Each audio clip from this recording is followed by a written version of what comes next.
So, Rocky, 1976. We're going back a ways. Way back We're going to the back a 70s. ways. Yeah. Rated PG. Yep. Which this was before PG-13 was a thing. So the PG-13 rating didn't exist yet. So you had Right. PG, PG, and R. Those were Right. the Right.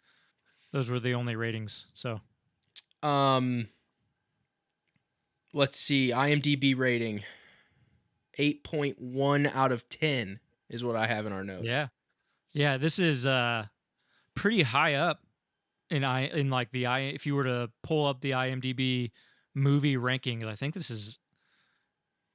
it's top 20. I think I could be Okay. wrong. I could be wrong, I'm not but sure. yeah, I but actually don't know that. 8.1 is really high. So I didn't include that in here. I should have, but yeah, it's really high up there for a good reason. It's probably one of the most well-known movies ever made. But yeah, All so seven, very. seven of them. I don't know if all seven of them are some of the most well-known movies or best loved movies or whatever, but yeah, at the very least, this one and probably Rocky 2 for sure. But Yeah. Rocky 3 is uh, pretty often quoted with the Russian. yeah, yeah. So cool. Rotten Tomato How scores. many? Go ahead. I'm Hold sorry. on. How many of them have you seen? Have you seen all seven? Or I guess Yeah, if you include the Creed movies, I've seen them all. you've seen them all. Okay. I've seen them all. I think I've only seen Rocky, so Rocky 1, and Creed 1. Oh So wow. I No. haven't seen that's all So I've seen. there are there seven? I'm pretty sure there's. I know there's one, two, three. Was the Russian 4?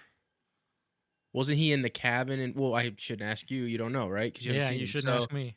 Yeah. I've I think probably seen clips, but it's been a long not time the since full I've seen movie. them all. I'm pretty sure maybe there's 5 of them, not 7. And then Creed 1, 2, and 3, I believe. Mhm. Yeah.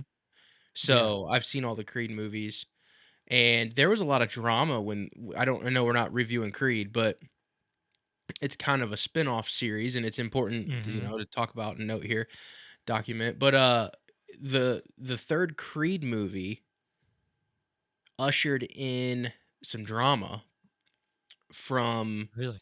a source that may or may not be reliable.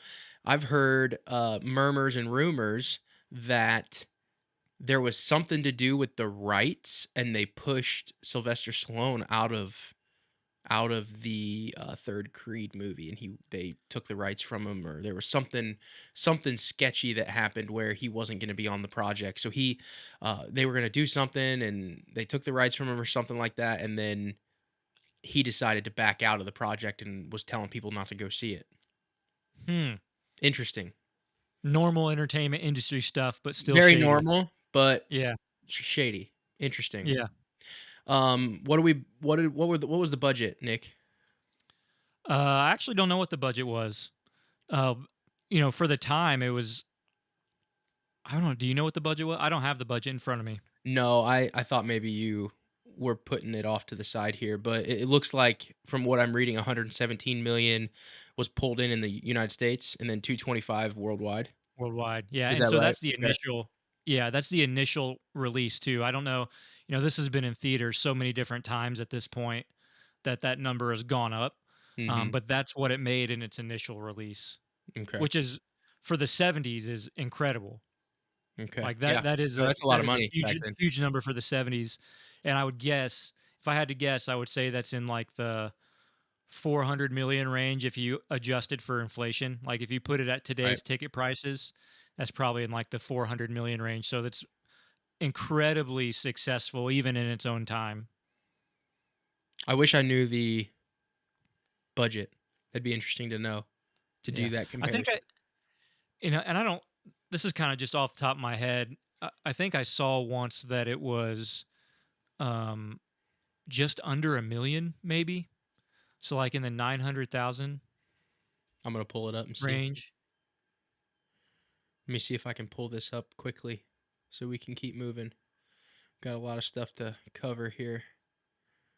Let's see. You're right, 960 million. Good call. Well done, Yeah. sir. The 117 was gross US and Canada. Right. So yeah, that's usually called domestic. They Domestic usually box office. Yeah. North Yeah. American. Yeah. Cool. Awesome. And Yep. then that brings us to Rotten Tomatoes, right? Yep. 92% critics, 69% audience, which is That's kind of surprising usually to me. that's very surprising. That's usually the other way Yeah. around. And especially for a movie that's this loved. Like Yeah. this is considered this not I mean, among everyone I think I've ever talked to, they love Rocky. I don't Mhm. think I've ever met somebody that has seen it that was like, I just hated that movie. That was not a good movie. Yet Mhm. it's just got a 69%. That's kind of surprising. But so the critical consensus says this story of a down on his luck boxer is thoroughly predictable, which is probably true. But Sylvester Stallone's script and stunning performance in the title role brush aside complaints. So pretty positive consensus there, summarizing all the reviews that they have. But still, that 69% is surprising to me because, um, I mean, so many people love this movie and love Yeah, it's the very well loved. series. That's right. Yeah. For So sure. yeah. Do we even, I mean, it's, I mean, 1976, it's that old. Do we need to even go into the synopsis, you think? Now I think people should probably know it, but just know it's a boxing movie. If you don't know, you should probably go. You should go. You should go watch Rocky before listening to this episode. And if you haven't seen it yet at this point and continue to listen, and spoilers are on you at this point if it's from the Right. 70s. So, For sure. which we say that every episode anyway, but this one especially you shouldn't really be concerned with spoilers for a 40-year-old movie. So, Cool. All right, so we've got a few themes that we're going to talk about today in this episode, and I'm just going to rattle them off. There's 5 of them, and then we can go one by one. The first one is, why does the film open with an image of Jesus but never return to it? And then in addition to that, in what way does the image set the tone for the story? Theme 2, the significance of being chosen. There's 3 subpoints to this one: a bum fighting bums whose locker was given away, chosen by the heavyweight champion. And then we've got some Bible verses to wrap that one up. And 3, how to turn your life around. 4, the fear of dying without living. And then number 5, how Rocky's success sends Paulie in a downward spiral and a sense of entitlement. mhm. So let's just jump right in, Nick, because this is, most people have seen this movie. I don't think we need to go through the characters. Hey guys, it's Parker from the WatchWell Podcast. If you like this video, we want to go ahead and have you subscribe right here on this button. If you want to watch the full podcast episode, go ahead and click right here. And if you want to watch another WatchWell clip, go ahead and click right here. And remember, if you're going to watch well. We'll see you in the next one.